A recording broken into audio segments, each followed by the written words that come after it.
Right, welcome back troops. I'm stood fairly close to the microphone because I'm right next to a busy road. The little mission we're on this morning is to collect a fungus, one I saw yesterday, but I did my research and I have positively identified it, so I'm coming back today to collect some to have for me dinner. Now, I am no expert in fungus identification. The only expertise I have regarding fungus are once thinking I had possibly killed myself by misidentifying a fungus. Fortunately, it was a toss-up between either deadly Gallerina or the velvet foot, and as I'm still alive, it was obviously the velvet foot. But and I have eaten shaggy inkcap, and although I didn't intentionally or knowingly take any alcohol, I must have had fermented honey and suffered the consequences of that, which were quite interesting. So I have some awareness of the dangers of fungus, and you should not eat any fungus unless not only you believe you positively identified it, but also you make sure there are no lookalikes that are potentially poisonous, because funguses don't always look exactly as they appear in the textbooks. If they're under different conditions at different stages, they can look quite different. So I'm quite happy with the fungus that we're going to look at today, and I'll show you it when we get there. Come on.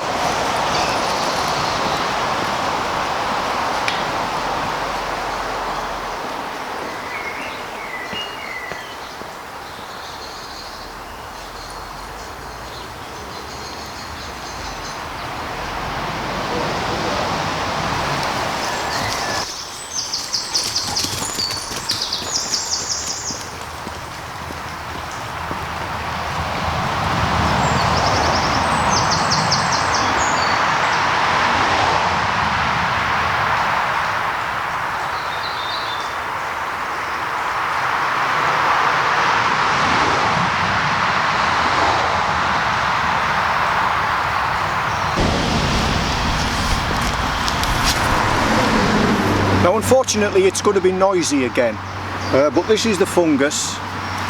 It's the pheasant back fungus. It's a polypore fungus. There's a damaged section here, and you can see it underneath. It's got tubes instead of gills.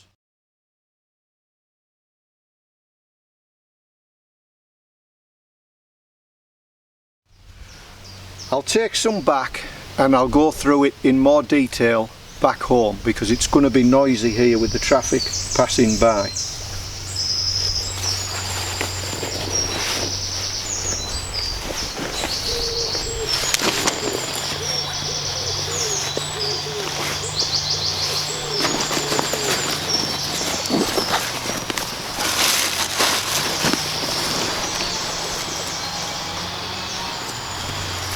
And the chainsaw going in the background.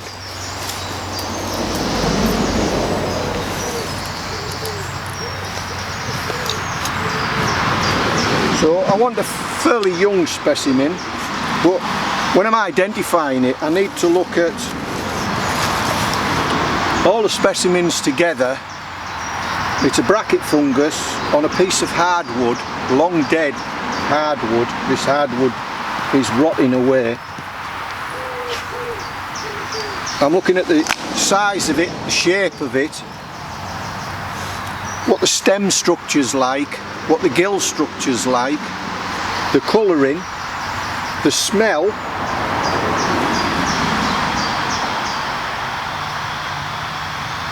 and people say it smells like melon rind. And does it stain when it's bruised?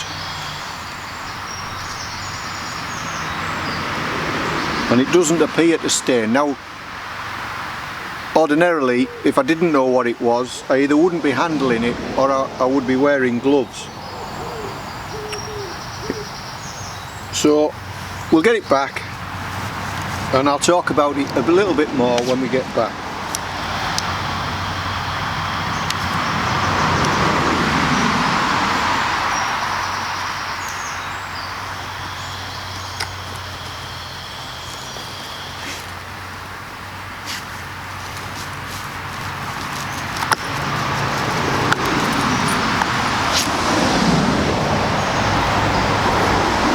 It's fairly young, this. That's another thing that matters, is the time of year, and this is a spring fungus.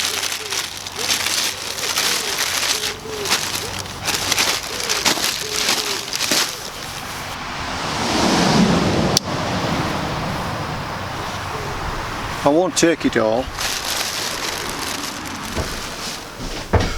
Right, so here we are back at the ranch, and we're inside rather than outside because our April showers now tend to be arriving in May, so the seasons are getting a little bit later, I think.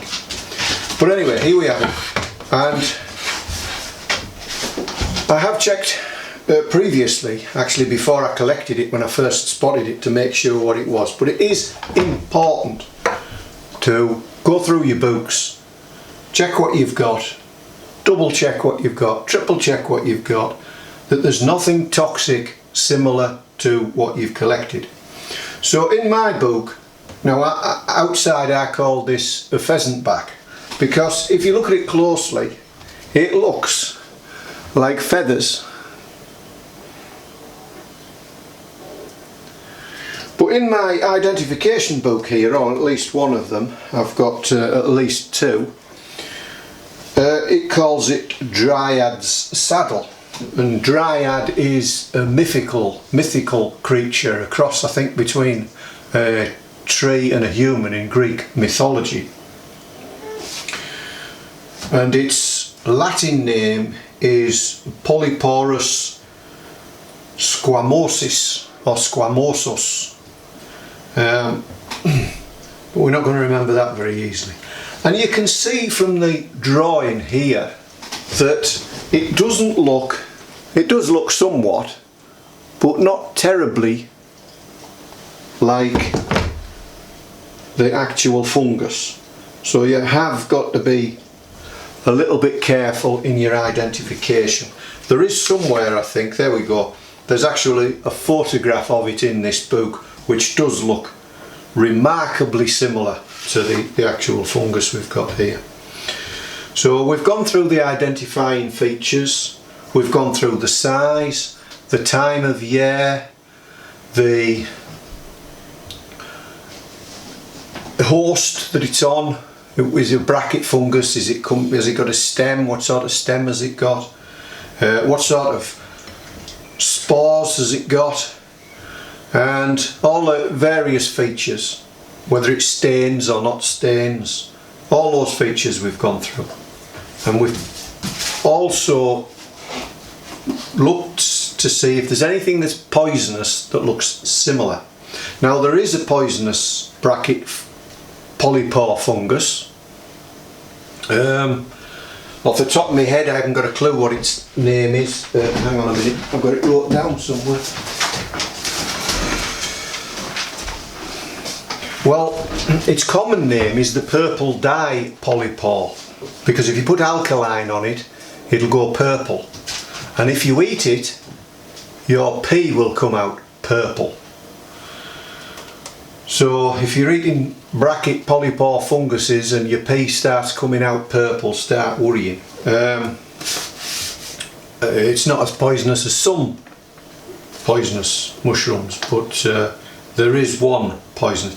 Its Latin name is Polyporus nigilans, something very similar to that. So we're happy with what we've got, and that was mainly what this was about the fungus itself, not about me eating it. But now I am going to cook it, make an omelette, simple omelette with obviously eggs, the mushroom itself, and a little bit of one crushed garlic clove. We might put one crushed garlic clove in there. But it's not only good to collect these specimens, find out what they are and eat them if they're edible, but it's good to go into a little bit of the history of them as well, and why they were called what they were called. And you find out that through these mythological stories, if you like, what that was put in was a high degree of respect on your environment. So when you went and collected this as Dryad's saddle, you paid homage to the nymph that it represents in Greek mythology. So it gives you a story of your natural world and helps you treat it with some respect, so that the things that are useful will be preserved, and in fact the whole of nature to a much greater extent than it is nowadays is preserved. So it's good to do that, but it's also good to cook it and get your dinner out of it. So that's what I'm going to do now.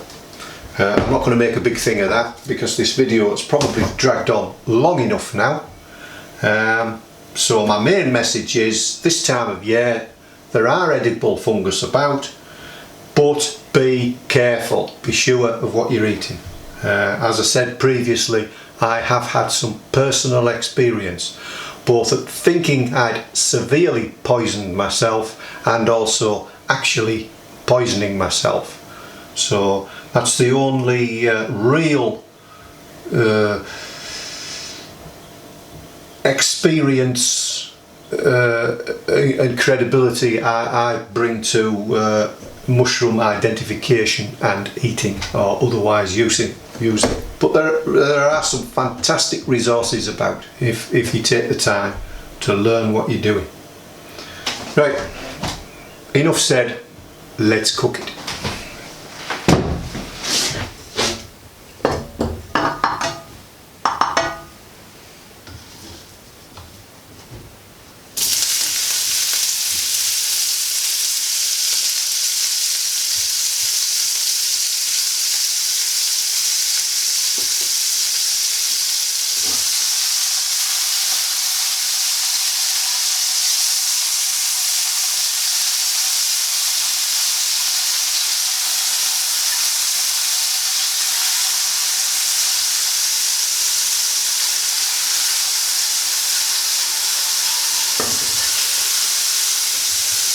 Reduced down quite a lot, as most of the mushroom is water.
So that's it.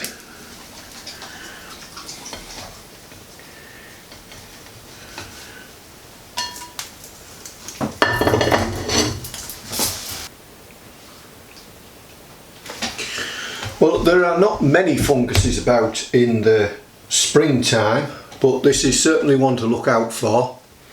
It's nothing spectacular. It just basically gives me a mushroom omelette. So there are no surprises. It's a fairly safe one, but do be careful, as I've said.